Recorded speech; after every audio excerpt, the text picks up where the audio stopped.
Varachha police સ્ટેશનના લોકઅપમાં આજરોજ બળાત્કારના એક આરોપીએ ફાંસી લગાવી આત્મહત્યા કરતા ચકચાર મચી જવા પામી હતી। વરાછા પોલીસના જણાવ્યા મુજબ આરોપી પર સગી પુત્રી સાથે જ દુષ્કર્મ કર્યાનો આક્ષેપ હતો। આરોપીની સગી મોટી પુત્રીએ નાની બહેન સાથે પિતાએ દુષ્કર્મ કર્યું હોવાનો આરોપ સાથે ફરિયાદ નોંધાવી હતી। ત્યારે વરાછા પોલીસ દ્વારા ગુનો નોંધી આજરોજ આરોપી પિતાની ધરપકડ કરવામાં આવી હતી અને તેને વરાછા પોલીસ સ્ટેશનના લોકઅપમાં રાખવામાં આવ્યો હતો।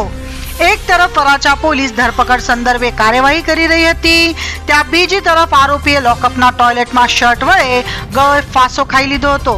સમગ્ર બનાવ અંગે પોલીસ વધુ તપાસ હાથ ધરી છે।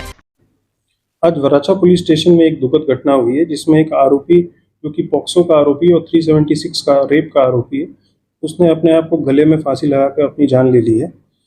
ये आरोपी वराछा का रहने वाला है और इसके ऊपर अपनी बेटी के साथ 376 यानी रेप और पॉक्सो के जो सेक्सुअल ऑफेंस है उसका ये आरोपी है। आरोपी की पूछपरछ हम कर रहे थे और सरकारी पंचों के साथ साथ हम इसका अरेस्ट का प्रोसीजर कर रहे थे। उसी दौरान इसने ये बाथरूम में गए और बाथरूम में अपनी शर्ट के साथ जाली में लगाकर अपने आप की जान ले ली और इस पे बॉडी को हमने पोस्टमार्टम के लिए भेजा हुआ है और इस पे इंक्वेस्ट जो प्रॉपर प्रोसीजर होगा उसके तरीके से होगा। हम इस पे ऑनरेबल सुप्रीम कोर्ट गाइडलाइंस और एनएचआरसी की जो गाइडलाइंस है उस पर हम आगे कार्रवाई कर रहे हैं और आगे हम इसको जानकारी आपको देते रहेंगे। अभय थईने निष्पक्षताથી નિરપેક્ષ રીતે વાસ્તવિકતાનો અરીસો રૂપી સચોટ માહિતી લાવતો સત્યની સાથે અભય ટાઈમ્સ।